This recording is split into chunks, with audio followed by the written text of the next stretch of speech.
Hello and Salastra. This is our group presentation for BFC20802 Computer Programming for Group 6.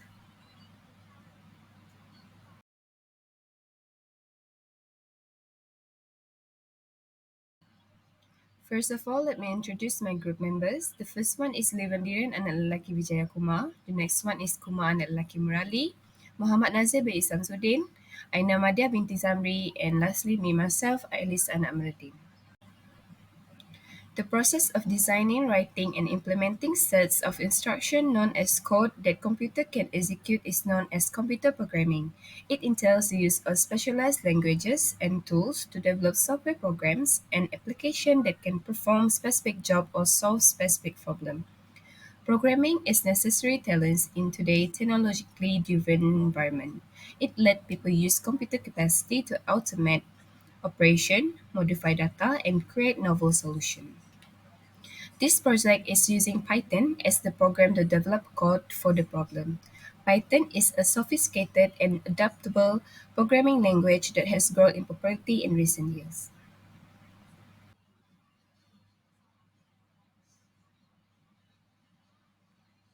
This is the programming procedure. The first one is identify the problem. The next one is arranging the solution. The third one is coding the program. The fourth one is verifying the program, and the last one record the program. Hi, today I would like to present part Program Development Lifecycle (PDLC). The process of generating, implementing, and sustaining software program is referred to as the Programming Development Lifecycle (PDLC). It includes all aspects of software development, from the initial concept and requirement collection to final deployment and continuous maintenance. Requirement gathering, system design, implementation, testing, refinement, and maintenance. That's all for me. Thank you. Good day, Doctor and fellow friends. My name is Kumar Analaki Murali. My metric number is CF2102558.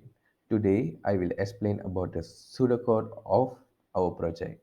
Before I get into the pseudocode of the project, I would like to explain about what is pseudocode first. Pseudocode is a high level of description or representation of an algorithm that use a combination of natural language and programming construct. It is not tied to any specific programming language syntax, and it is primarily used to outline the logic and step of an algorithm in a clear and understandable manner. The purpose of pseudocode is to provide the human readable and concise way to describe the sequence of step and decision making process involved in solving a problem or implementing a particular algorithm. This is an explanation for the pseudocode, and I would like to explain more about the pseudocode of our project. So the pseudocode is will be start with the begin with the start. Okay, then it will be display the calculation of beam to find the reaction of support. Then we need to enter our input x, I, the length of beam, the length of beam from support A to B, like that. Then we need to calculate the reaction. After we calculate the reaction, we will be going to calculate the shear force at point Q.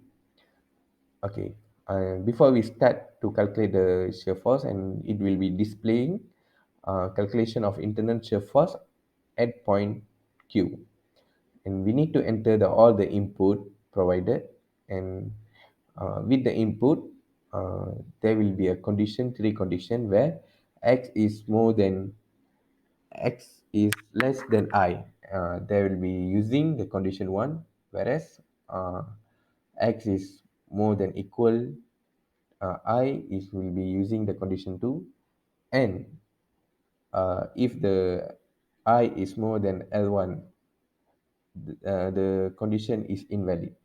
So this is the pseudocode of our project. Now I will explain about the coding script of our project. So this is the coding as provided in the picture, and we need to enter all the input. If the L is less than L1, the calculation will be break, and we need to there will be sign a warning that the total length cannot be lower than the beam of length. And if we need to continue the calculation, we need to enter the correct value, which is L1 should be more than L. So the next steps are the same as the pseudocode process, and until we get the um, internal shear force of uh, VQ. The next one is I want to explain about the flowchart. In computer programming, a flowchart is a graphical representation of a series of steps or actions that need to be performed to solve a problem or accomplish a task. It uses various shapes, symbols, and arrows to depict the logical flow of the program or algorithm. Flowcharts are commonly used for planning, designing, and documenting the structure and the flow of a program before actual writing the code. For example, the diagram below shows the flowchart of our group project computer programming. There is a common symbol used in this flowchart include start or end, represented by an oval shape indicating the beginning of end of the flowchart. Progress, represented by a rectangle, it represents an action or operation to be performed. The third one is a decision, represented by a diamond shape. It denotes a branching point where a decision is made based on a condition. And the fourth one is the input or output, represented by a parallelogram. It represents the input or output of data. The fifth one is the connector, represented by a small circle. It is used to connect different parts of a flowchart. Last but not least, arrows. Arrows indicate the flowchart or direction of execution between different symbols. Assalamualaikum warahmatullahi wabarakatuh, and hi, my name is AINA BINTI ZAMBRI. My metric number is CF210019. Today, I will present the program user manual. Firstly, we must launch Jupyter using Anaconda Navigator. Clearly understand the problem that we are trying to solve. Identify the input data and the expected output using appropriate variables, function, and control flow statement such as loops and conditional to implement our solution. Step 3. Press new button and make sure it is Python 3. In the blank cell, import mat module from Python 3 and define a function called calculation. Define formula for reaction force and list out all the outputs.